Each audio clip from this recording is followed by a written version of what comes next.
స్థానిక సంస్థల ఎన్నికలు దగ్గర పడుతున్న తరుణంలో ఉమ్మడి కరీంనగర్ జిల్లాలో రాజకీయ సమీకరణాలు ఆసక్తికరంగా మారుతున్నాయి. గులాబీ పార్టీలో నాయకులు కార్యకర్తల మధ్య రోజంతా దూరం పెరుగుతుందట. గెలిచిన ఎమ్మెల్యేలు ఓడిన మాజీలంతా పార్టీ కార్యక్రమాలకు దూరమవుతూ రాష్ట్ర రాజధానిలో మకాం వేస్తున్నారట. లోకల్గా కేడర్కు అందుబాటులో ఉండడం లేదట. మరోవైపు కమలం పార్టీ ఈ అవకాశాన్ని తమకు అనుకూలంగా మార్చుకోవడానికి వ్యూహాలు రచిస్తుంది. మరి రానున్న లోకల్ వార్ గేమ్లో ఎవరు ముందున్నారు? జిల్లాలో పట్టు సడలుతున్న బీఆర్ఎస్ అధిష్టానం ఎందుకు మిన్నుకుంటకపోతుంది? Let's watch the story. ఉమ్మడి కరీంనగర్ జిల్లాలోని గులాబీ పార్టీ శ్రేణుల్లో ఎన్నికల ఆందోళన మొదలైంది. తమను నడిపించాల్సిన నాయకులు టచ్ మీ నాట్ అన్నట్టుగా వ్యవహరిస్తుండటంతో ఏం చేయాలో తెలియక తలలు పట్టుకుంటోందట గులాబీ దళం. పార్టీలోని ముఖ్య నాయకులు నియోజకవర్గాలకు దూరంగా హైదరాబాద్లో వర్కింగ్ ప్రెసిడెంట్ కేటీఆర్ చుట్టూ తిరుగుతున్నారంటూ క్యాడర్ పెదవి విరుస్తోందట. ఇలా అయితే నియోజకవర్గంలో పార్టీ పటిష్టమయ్యేదెలా, పంచాయతీ ఎన్నికల్లో సత్తా సాటేదెలా అని మదనపడిపోతున్నారట. ప్రస్తుతం ఉమ్మడి కరీంనగర్ జిల్లాలో గులాబీ పార్టీ నుంచి ఎమ్మెల్యేలుగా కేటీఆర్తో సహా గంగుల కమలాకర్, కౌశిక్ రెడ్డి, కల్వకుంట్ల సంజయ్ ఉన్నారు. వీరంతా హైదరాబాద్లో జరిగే ప్రభుత్వ వ్యతిరేక నిరసనలు, పార్టీ కార్యక్రమాల్లో యాక్టివ్గా ఉన్న సొంత నియోజకవర్గాల్లో ఆ స్థాయి దూకుడు చూపించడం లేదని సెకండ్ క్యాడర్ నాయకులు ఆవేదన వ్యక్తం చేస్తున్నారట. జిల్లాలో గెలిచిన బీఆర్ఎస్ ఎమ్మెల్యేల పరిస్థితి ఇలా ఉంటే ఓడిపోయిన మాజీ ఎమ్మెల్యేల తీరు మరోలా ఉందట. ఓడిపోయిన నాయకుల్లో చాలా మంది తమ వ్యక్తిగత పనుల్లో బిజీగా ఉంటూ పార్టీ కార్యక్రమాలకు దూరంగా ఉంటున్నారనే ఆరోపణలు గుప్పుమంటున్నాయి.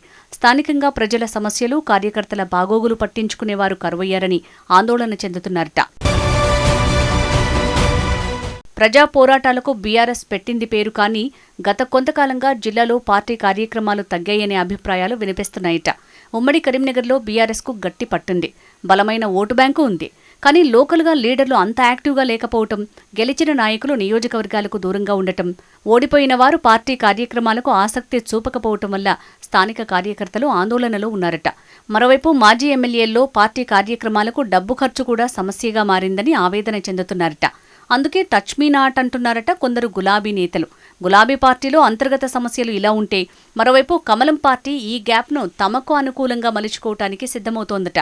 ప్రతిపక్ష పాత్రను సమర్థవంతంగా పోషించి జనాల్లోకి వెళ్లే ప్రణాళికలు రచిస్తోందట. కాంగ్రెస్ ప్రభుత్వంలో ప్రజల్లో ఉన్న వ్యతిరేకతను ఉపయోగించుకుని స్థానిక సంస్థల ఎన్నికల్లో తమ బలాన్ని పెంచుకోవాలని బీజేపీ వ్యూహాత్మకంగా అడుగులు వేస్తోందట. 2024 లోక్సభ ఎన్నికల్లో కరీంనగర్లో బండి సంజయ్ కుమార్ భారీ మెజారిటీతో గెలవటం బీజేపీకి ఊపునిచ్చింది. ఇప్పుడు స్థానిక ఎన్నికల్లో కూడా ఇదే జోరును కొనసాగించాలని బీజేపీ భావిస్తోందట.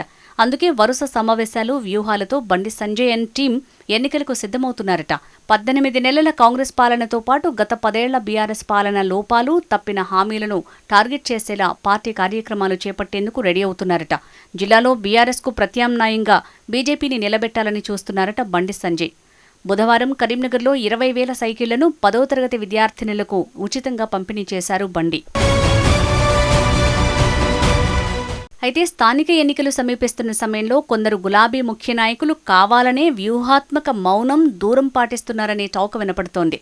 ఇటు గులాబీ అధినాయకత్వం కూడా రాష్ట్ర రాజకీయాలు, సమస్యలపై ఫోకస్ పెట్టినంతగా స్థానిక ప్రజల సమస్యలపై దృష్టి పెట్టడం లేదని, స్థానిక లీడర్లను ఆ దిశగా నడిపించడంలో విఫలమవుతున్నారనే వాదన వినిపిస్తోంది. ఇలా ఉమ్మడి కరీంనగర్ రాజకీయ గడ్డపై గులాబీ పార్టీలో అంతర్గత సంక్షోభం, కమలం పార్టీ వ్యూహాత్మక అడుగులు రాబోయే స్థానిక సంస్థల ఎన్నికలను ఆసక్తికరంగా మార్చబోతున్నాయి.